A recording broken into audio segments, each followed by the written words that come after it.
بسم اللہ الرحمن الرحیم۔ گمنام ہیروز کے معزز ناظرین، السلام علیکم۔ آئیے چلتے ہیں کہانی کی طرف۔ تم مجھے ایک بار آزماؤ، پھر میں تمہارے اس طرح کام آؤں گا کہ تم فرحات سے بھی زیادہ مجھ پر اعتماد کرنے لگو گی۔ وہ تمہاری مدد کرتے رہنے کا وعدہ کر کے تم سے دور چلا گیا ہے۔ میں دن رات تمہارے ساتھ رہوں گا جب تک تمہارا بھرپور اعتماد حاصل نہیں کروں گا۔ قلعے کے اندر نہیں آؤں گا، جزیرے یا ہانگ کانگ میں رہ کر دن رات تمہاری نگرانی کرتا رہوں گا۔ وہ قائل ہو کر بولی، یہ تمہاری پیشکش اچھی ہے، میں یہی چاہوں گی کہ بھرپور اعتماد قائم ہونے تک مجھ سے دور ہی دور رہ کر دوستی کا ثبوت دیتے رہو۔ کیا تم جانتے ہو کہ میں فرحات پر اعتماد کیوں کرتی ہو؟ مجھے بتاؤ، میں اسی طرح تمہارا دل جیتنے کی کوشش کروں گا۔ وہ فولادی انسان ہے، بے شمار دشمنوں سے مقابلہ کرتا ہے، لیکن کبھی کسی کے زیر اثر نہیں آتا۔ میں نے پہلے جس سے شادی کی تھی وہ اس علاقے کا بے تاج بادشاہ تھا، دشمنوں سے لڑتا تھا اور میری حفاظت کرتا تھا، لیکن ایک دن وہ مارا گیا تو پھر میں نے جم کاف سے شادی کی۔ وہ بھی انڈر ورلڈ کا بے تاج بادشاہ تھا، اس نے بھی میرے تحفظ کے لیے جنگ کی مگر مارا گیا۔ شاید فرحات بھی اس لیے یہاں سے چلا گیا کہ یہاں خیال خونی کرنے والے دشمنوں کی تعداد بڑھتی جا رہی ہے۔ وہ بہت چالاک ہے، بابا صاحب کے ادارے کے محفوظ قلعے میں چلا گیا ہے۔ میں کس پر بھروسہ کروں؟ میری حفاظت کرنے والے یا تو مر جاتے ہیں یا فرحات کی طرح بھاگ جاتے ہیں۔ میں بگوڑا نہیں ہوں، تم مجھے کسی طرح بھی آزما سکتی ہو۔ سونیا نے کہا، تمہارے خیال خوانی کرنے والوں کی ایک مضبوط ٹیم ہے، تم اپنی ذہانت اور ٹھوس پلاننگ کے ذریعے زاؤکم، کوبرا اور ان نون کو فنا کر سکتے ہو یا یہ علاقہ چھوڑ کر بھاگنے پر مجبور کر سکتے ہو۔ کوبرا اور ان نون کی کیا حیثیت ہے؟ میں انہیں مٹی میں ملا سکتا ہوں۔ جب تم ایسا کر دکھاؤ گے تو سمجھ لو کہ آزمائش میں پورے اتر جاؤ گے۔ میں اسی دن تمہارے لیے قلعے اور اپنے دل کے دروازے کھول دوں گی۔ میرا خیال ہے بڑی لمبی گفتگو ہو چکی ہے، اب میں آرام کروں گی۔ فون کا رابطہ ختم ہو گیا۔ ہاروے، آندرے، سائمن اور بیکر برائٹ اس کے دماغ میں رہ کر سونیا کی باتیں سن رہے تھے۔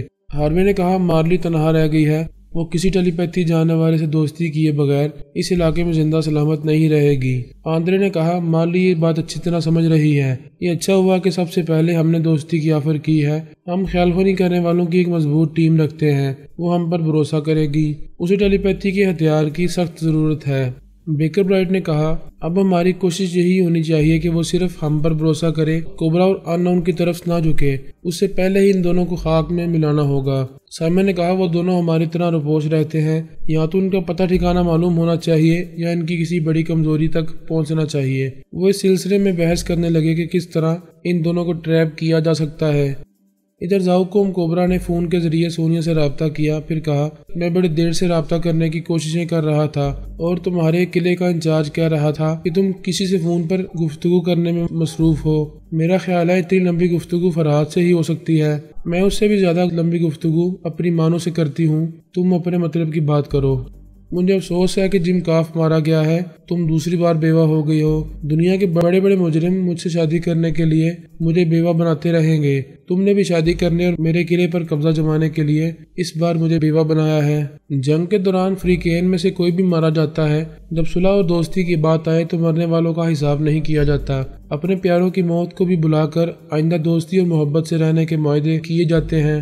مجھے معلوم ہوا ہے کہ فرحات تمہیں چھوڑ کر چلا گیا ہے، اس کی بہت ساری مصروفیات ہیں، وہ بھلا کب تک تمہارے ساتھ رہ سکتا تھا؟ اسے ایک دن جانا تھا، چلا گیا۔ میں دن رات تمہارے ساتھ رہ سکتا ہوں، تم نہیں جانتی کہ میں کتنا زبردست ہوں۔ میں اپنے منہ میاں مٹھو نہیں بنوں گا، لیکن اتنا ضرور کہوں گا کہ میری موجودگی میں بڑے سے بڑا ٹیلی پیتھی جانے والا بھی تمہیں نقصان نہیں پہنچا سکے گا۔ میں ایک ایک کو موت کے گھاٹ اتار دوں گا۔ میرے پہلے شوہر نے بھی اسی طرح میری حفاظت کرنے کا دعویٰ کیا تھا، وہ تابوت میں سو گیا اور مجھے دشمنوں کا عذاب سہنے کے لیے چھوڑ گیا۔ پھر تم نے جم کاف کو دیکھا، وہ بھی بڑے وسیع ذرائع کا مالک تھا، لیکن وہ بھی بے موت مارا گیا۔ آئندہ میں کسی ایسے شہ زور پر بھروسہ کروں گی جو میرے تمام دشمنوں کو خاک میں ملا دے گا۔ فرحات ایسا کر رہا تھا مگر وہ مجھے چھوڑ کر چلا گیا ہے، میں ساتھ چھوڑنے والوں کو کبھی اپنا ساتھی نہیں بناؤں گی۔ کوبرا نے کہا، میں نے آج تک شادی نہیں کی، یہ سوچ لیا تھا کہ اپنی جیسی کسی شاذ اور عورت سے شادی کروں گا۔ تم میری آئیڈیل ہو، ہم دونوں مل کر اتنے طاقتور بن جائیں گے کہ پورے ساؤتھ ایسٹ ایشیا میں حکمرانی کرتے رہیں گے۔ ہمارے درمیان ایسا ٹھوس معاہدہ ہوگا کہ اس کے مطابق ہم کبھی ایک دوسرے کو نہیں چھوڑ سکیں گے۔ پہلے میں تحفظ چاہتی ہوں، اگر تم ان نون اور بائرن ٹوڈ اس کے ٹیلی پیتھی جاننے والے ساتھیوں سمیت ختم کر دو گے تو پھر میں تم سے دوستی اور شادی کا معاہدہ کروں گی۔ میرے لیے یہ کوئی بڑی بات نہیں ہے، میں ان سب کو ڈھونڈ ڈھونڈ کر قتل کروں گا۔ مسئلہ یہ ہے کہ یہ شیطان اپنی باتوں اور چال بازیوں سے خود کو ظاہر کرتے ہیں لیکن جسمانی طور پر کہیں دکھائی نہیں دیتے۔ بس انہیں ڈھونڈ نکالنے میں کچھ وقت لگے گا۔ پہلے ڈھونڈ لو، پھر ان پر غالب آ جاؤ، انہیں نابود کر دو یا انہیں غلام بنا لو، پھر مجھ سے رابطہ کرو۔ سونیا نے فون بند کر دیا۔ ابھی انون باقی تھا، وہ بھی اس علاقے پر حکمرانی کے لیے آیا تھا۔ اس نے بھی فون پر اسے مخاطب کیا، ہائے مارلی، میں انون بول رہا ہوں۔ بولو، تم سے پہلے بائرن ٹوڈ اور کوبرا بول چکے ہیں۔ تم بھی پہلے جم کاف کی ہلاکت پر افسوس کرو گے، میری بیوگی پر ترس کھاؤ گے، پھر ایک مضبوط اور مستحکم دوستی کی آفر کرو گے۔ اچھا، وہ تمام ٹیلی پیتھی جاننے والے کتے تم سے یہ ساری باتیں کر چکے ہیں، کیا تم ان سے دوستی کر رہی ہو؟ کیا مجھے دوستی کرنا چاہیے؟ تم سب کی آستینوں سے میرے سہاگ کا خون بہہ رہا ہے۔ وہ بولا، مردوں اور شہ زوروں کی لڑائی میں ایسا ہوتا ہے، کمزور مارے جاتے ہیں، شہ زور زندہ رہتے ہیں۔ تمہیں ایسے شہ زور سے دوستی کرنی چاہیے جو سب پر بھاری پڑتا ہو۔ تمہیں میری طاقت کا اندازہ نہیں ہے۔ اگر فرہاد ایک دن اور یہاں رہ جاتا تو میرے ہاتھوں مارا جاتا۔ میں اس علاقے میں کسی ٹیلی پیتھی جاننے والے کو زندہ نہیں رہنے دوں گا۔ کیا اسی طرح فون پر بولتے رہنے سے تمہارے دشمن مر جائیں گے؟ مرد بولتے نہیں، بولنے سے پہلے کر دکھاتے ہیں۔ یہ بتاؤ، تمام ٹیلی پیتھی جاننے والوں کو یہاں سے کب بھگاؤ گے؟ صرف چند دنوں میں یہاں کوئی خیال خونی کرنے والا دکھائی نہیں دے گا تو پھر چند دنوں بعد فون کرنا۔ اگر واقعی میرے خلاف کوئی خیال خونی کرنے والا نہیں رہے گا، سب بھاگ جائیں گے یا مر جائیں گے، تو میں قلعے اور اپنے دل کے دروازے تمہارے لیے کھول دوں گی۔ وہ خوش ہو کر کچھ کہنا چاہتا تھا لیکن سونیا نے فون بند کر دیا۔ وہ کوبرا اور بائرن ٹوڈ کے بارے میں سوچنے لگا۔ میں اس کے راستے کا سب سے بڑا پتھر تھا۔ میرے جانے کے بعد اس کی نظروں میں دوسرے ٹیلی پیتھی جاننے والوں کی کوئی اہمیت نہیں تھی۔ اس کی پشت پر ایک بہت ہی پراسرار ٹیلی پیتھی جاننے والا تھا۔ وہ اسے مسٹری مین کہتا تھا۔ اسے جہاں تک معلوم تھا اس مسٹری مین کے کئی ٹیلی پیتھی جاننے والے ماتحت تھے۔ انون اس کے بارے میں کچھ زیادہ نہیں جانتا تھا۔ بعد میں معلوم ہوا کہ وہ ایک بہت ہی شاندار انٹرنیشنل سیاسی کھلاڑی تھا۔ وہ خیال خونی کے ذریعے بڑے بڑے ممالک کے اہم سرکاری اور فوجی راز معلوم کرتا رہتا تھا۔ ان رازوں کے ذریعے انہیں بلیک میل کرتا تھا۔ جس ملک کے حکمران اس کے مطالبات پورے نہیں کرتے تھے وہ وہاں دہشت گردی اور تخریبی کارروائیاں کراتا تھا۔ بین الاقوامی مارکیٹ میں منشیات اور اسلحے کے تاجر اس کے زیر اثر رہتے تھے۔ یورپ اور ایشیا میں انڈر ورلڈ کے کئی گاڈ فادر بھی اس کے محکوم اور محتاج رہا کرتے تھے۔ وہ ہمیشہ گمنام رہ کر بڑی خاموشی سے جرائم کی دنیا میں حکومت کر رہا تھا۔ تمام ممالک کے سیاسی مجرم اس کے ایک اشارے پر اپنے اپنے ملک میں ہنگامی حالات پیدا کر دیتے تھے۔ صرف چین، ایران اور لیبیا جیسے چند ممالک میں اس کی بلیک میلنگ کام نہیں آتی تھی۔ جب تک ہانگ کانگ برطانیہ کے زیر تسلط رہا تب تک مسٹری مین وہاں کے تمام مجرموں، اسمگلروں، کرپٹ سیاستدانوں اور انڈر ورلڈ کے بے تاج بادشاہوں پر حکومت کرتا رہا۔ پھر ہانگ کانگ چین کا ایک حصہ بن گیا لیکن وہاں چین کے سخت قوانین نافذ نہیں کیے جا سکے کیونکہ وہ پورا جنوبی علاقہ صدیوں سے جرائم کی ماجگاہ بنا ہوا تھا۔ منشیات اور اسلحے کی فراوانی کے باعث دہشت گردوں اور تخریب کاروں پر قابو پانا بہت مشکل تھا۔ مسٹری مین کو یقین تھا کہ اس علاقے میں کبھی قانون کی بالادستی قائم نہیں ہوگی اور اس کی خاموش اور پراسرار حکمرانی وہاں قائم رہے گی۔ اسے پراسرار حکمران اس لیے کہنا چاہیے کہ ناناکا کوڈو جیسے انڈر ورلڈ کے گاڈ فادرز وغیرہ بھی کسی مسٹری مین کے وجود سے بے خبر تھے۔ یہ نہیں جانتے تھے کہ ان کی یوگا میں مہارت کے باوجود وہ ان کے دماغوں میں چلا آتا ہے۔ یوگا کے ماہرین کی لا علمی میں انہیں اپنا معمول بنا لیتا ہے۔ پھر اسی طرح تمام گاڈ فادرز اور تمام مجرم لا علمی میں غائب دماغ رہ کر اپنی کمائی کا بیشتر حصہ مسٹری مین کی طرف منتقل کرتے رہتے تھے۔ اس نے خود کو اتنا پراسرار اور گمنام بنا لیا تھا کہ نہ اس کا کوئی نام تھا اور نہ کوئی پتہ ٹھکانہ تھا۔ دنیا کا کوئی بھی شاطر جاسوس اس کے سائے تک بھی نہیں پہنچ سکتا تھا۔ صرف خدا اس کے وجود سے واقف تھا یا پھر ملک الموت ایک دن اس کے پاس پہنچنے والا تھا۔ ایک دن اسے پتہ چلا کہ ناناکا کوڈو کی غلطی سے میں ہانگ کانگ پہنچ گیا ہوں۔ تب مسٹری مین کو خطرے کا احساس ہوا۔ اس کی اپنی ذات کے لیے کوئی خطرہ نہیں تھا لیکن اس کے زیر اثر رہنے والے مجرموں کی شامت آ گئی تھی۔ پھر بائرن ٹوڈ اور اس کے ساتھی مسٹری مین کے زیر اثر نہیں تھے۔ کوبرا بھی آزاد اور سرفراز ٹیلی پیتھی جاننے والا تھا۔ میری موجودگی کے باعث وہاں ایسے ٹیلی پیتھی جاننے والوں کی بھیڑ لگتی جا رہی تھی جو مسٹری مین کے کنٹرول میں نہیں تھے۔ تب اس نے انون کو جم کاف کے دماغ میں بٹھا کر ہانگ کانگ پہنچایا تھا اور وہاں ٹیلی پیتھی کے ذریعے ہونے والے لہو رنگ تماشے دیکھ رہا تھا۔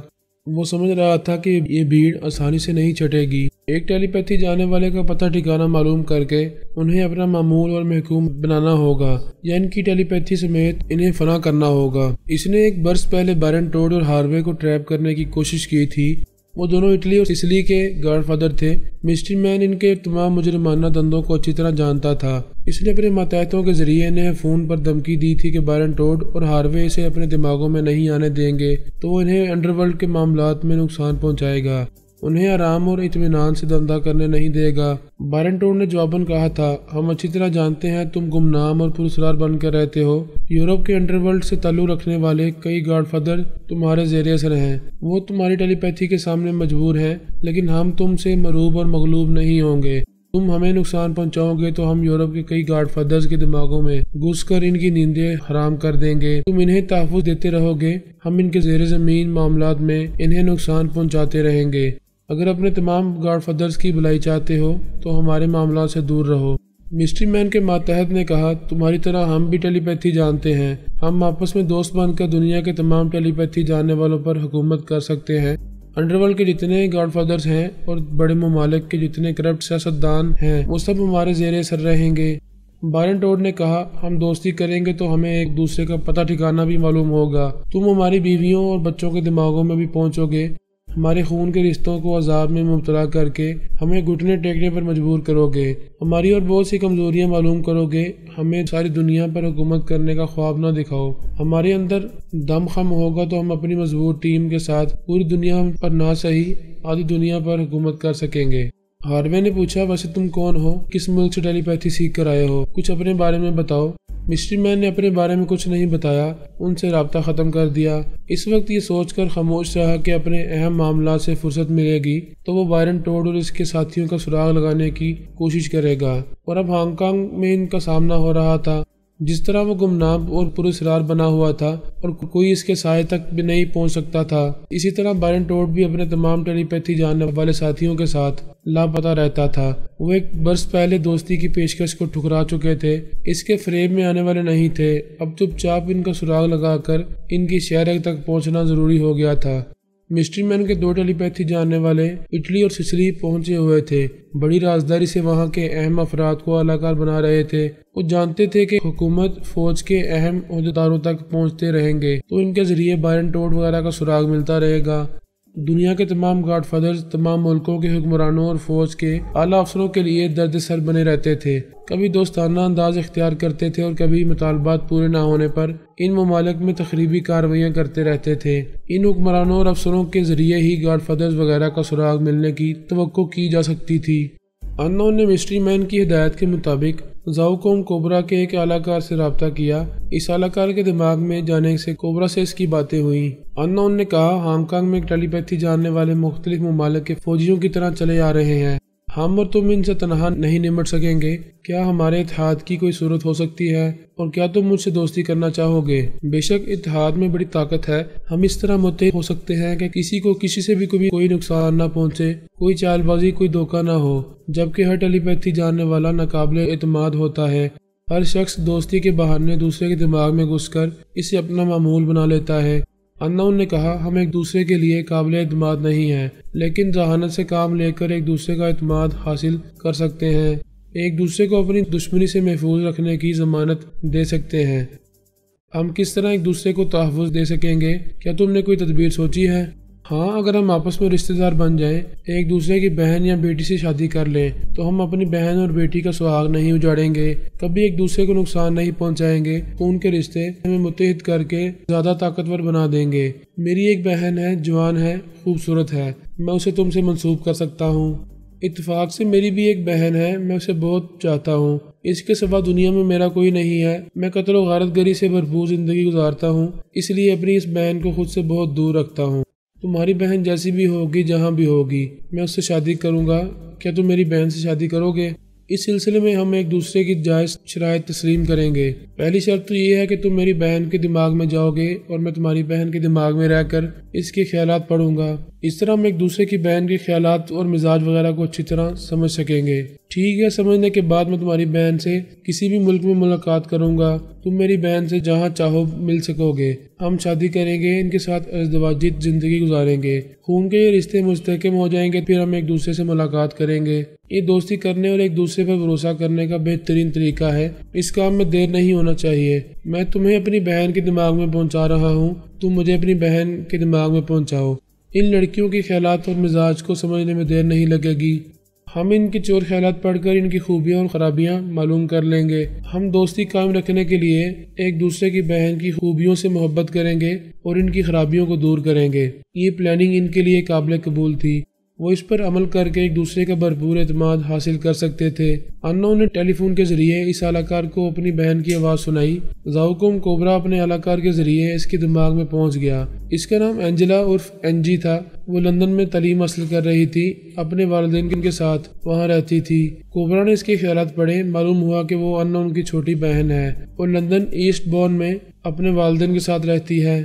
انون نے اینجی کو یہ بتا دیا تھا کہ زاؤکوم کوبرا نامی ایک چینی باشندے سے اس کا رشتہ طے کیا جا رہا ہے۔ اسے اس رشتے سے انکار نہیں کرنا چاہیے۔ انون نے ٹیلی پیتھی کے ذریعے اینجی کو کوبرا کی طرف مائل کیا، اس لیے وہ راضی ہو گئی تھی اور اب اس سے ملاقات کرنا چاہتی تھی۔ کوبرا نے کہا، میں کسی بھی فرسٹ فلائٹ سے لندن آ کر تم سے ملاقات کروں گا۔ پھر اس نے انون کو اپنی بہن کے دماغ میں پہنچایا۔ اس کا نام شیکی زاؤ تھا۔ کوبرا نے بھی اپنی بہن شیکی کو ٹیلی پیتھی کے ذریعے انون کی طرف مائل کیا تھا۔ وہ بھی اس سے ملنا چاہتی تھی۔ انون نے کہا، بڑی رازداری سے ہانگ کانگ آؤں گا، پھر تم جہاں بھی رہو گی تمہیں خیال خوانی کے ذریعے اطلاع دیتا ہوا تمہارے پاس پہنچ جاؤں گا۔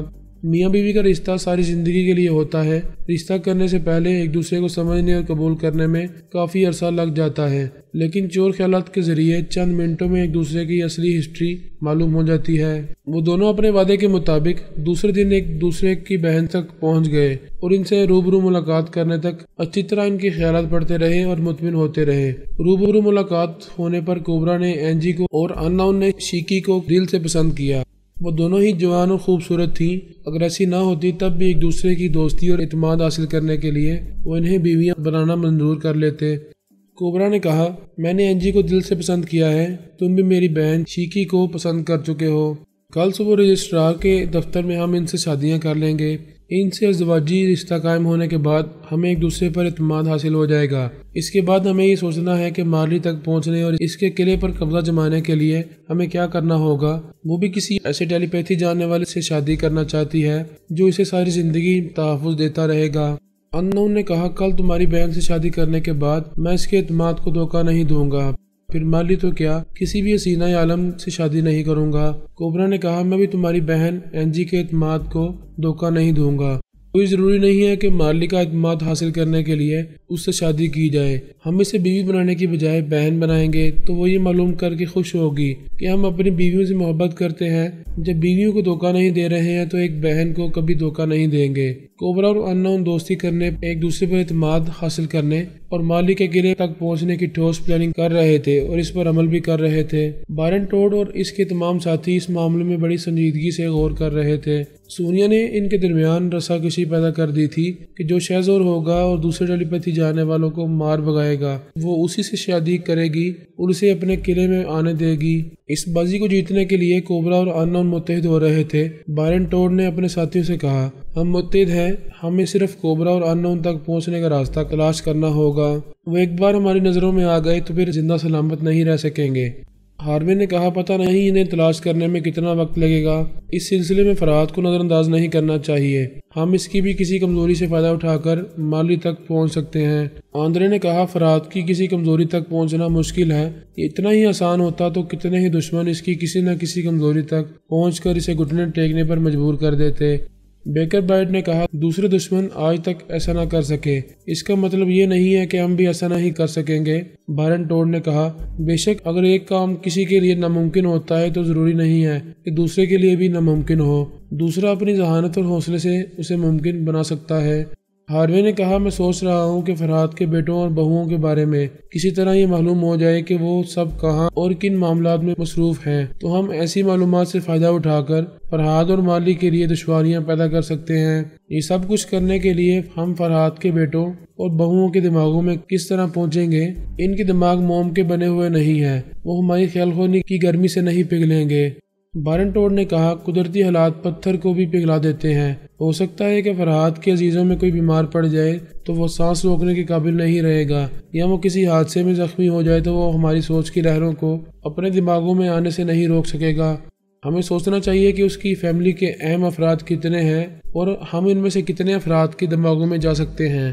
وہ سانس روکتے رہیں گے لیکن کبھی نہ کبھی تو ان میں سے کسی کے دماغ کا دروازہ کھلے گا۔ وہ سب سوچنے لگے